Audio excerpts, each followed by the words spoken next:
Long live the king. Bernardo, He you come most carefully upon your hour. is now struck 12. Get thee to bed, Francisco.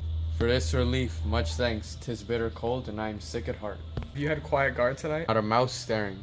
Well, good night. If you do meet Horatio and Marcellus, the rivals to my watch, then bid them good haste. I think I hear them. Stand, ho. Who's there?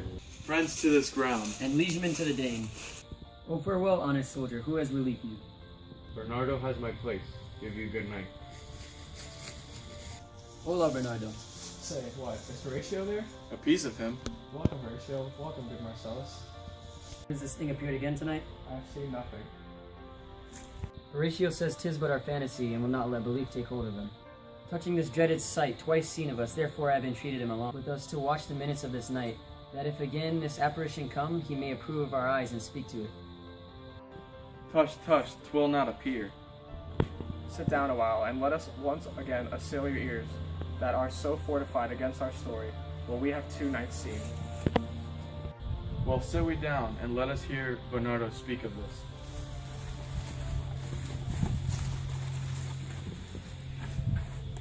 Last night of all, when yon same star was westward of the pole, he made his course to Ilum, that part of heaven that now burns, Marcellus and myself. The bell then beating 1. Peace, break thee off! Look where it comes again! Same figure that the king is dead. Thou art scholar, speak to it, Horatio. Look it not like the king. Mark it, Horatio. Most like, it howls me with fear and wonder. It would be spoke to. Question it, Horatio. What art thou that usurps this time of night, together with that fair and warlike form in which the majesty of buried Denmark did sometimes march? By heaven, I charge thee, speak! It's offended. See, it stalks away. Stay, speak, speak! I charge thee, speak! How now, Horatio? You look pale. Is that not fantasy? What do you think on? Before my God, I might not disbelieve without the sensible and true avouch of my own eyes. Is it not like the king? As thou art to thyself, such was the very same armor he had on when he the ambitious Norway combated. So frowned he once, when, in an angry quarrel, he smote the sled of Polax on the ice. It was very strange. Thus twice before and jump at this dead hour. With martial stalk hath he gone by our watch. And what particular thought to work I know, but in the gross scope of my opinion, this bodes some strange eruption to our state.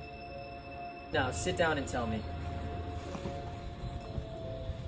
Tell me, he that knows, why the same strict and most observant watch so nightly toils a subject of the land, and why such daily cast of brazen cannon, and foreign mark for implements of war, why such impressive shipwrights whose sore task does not divide the Sunday from the week. What might be toward that this sweaty haste doth make the night joint laborer with the day?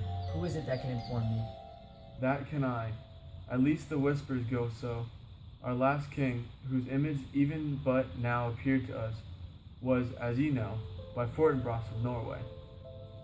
Thereto, pricked on by a most emulate pride, there to the combat, in which our valiant Hamlet, for so this side of our known world esteemed him, did slay the Fortinbras, who by the sealed compact, well ratified by law and herald, did forfeit with his life all those his lands, which he stood seized of to the conqueror, against the which the moiety combatant was gagged by our king, which had returned to the inheritance of Fortinbras, had he been vanquisher as by the same covenant and carriage of the article designed.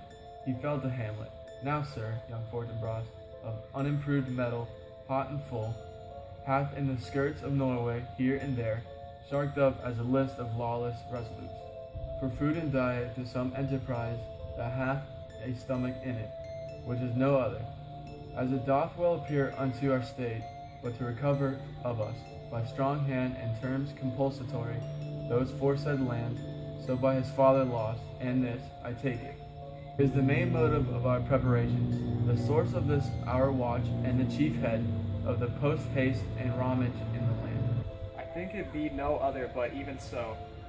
Well, may it sort that this pretentious figure comes armed through our watch, so like the king that was and is question of divorce. A mote it is to trouble the mind's eye.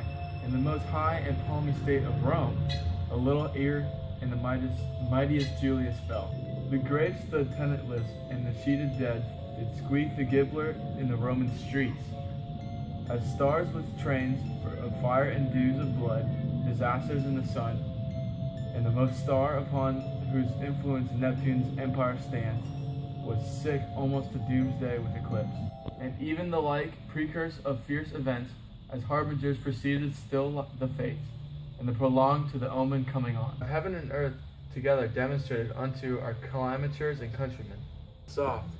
Behold, lo, where it comes again! I'll cross it, though alas me, stay illusion. If thou hast any sound or use of the voice, speak to me. If there be any good thing to be done, that may to thee do ease and grace to me, speak to me. If thou art privy to thy country's fate, which happily foreknowing may avoid, O speak. Or if thou hast uphoarded in thy life, extorted treasure in the womb of earth, for which they say you spirits oft walk in death, speak of it, stay and speak. Stop it, Marcella. Shall I strike it with my partisan? Do, if it will not stand. 'Tis here. 'Tis here. 'Tis gone.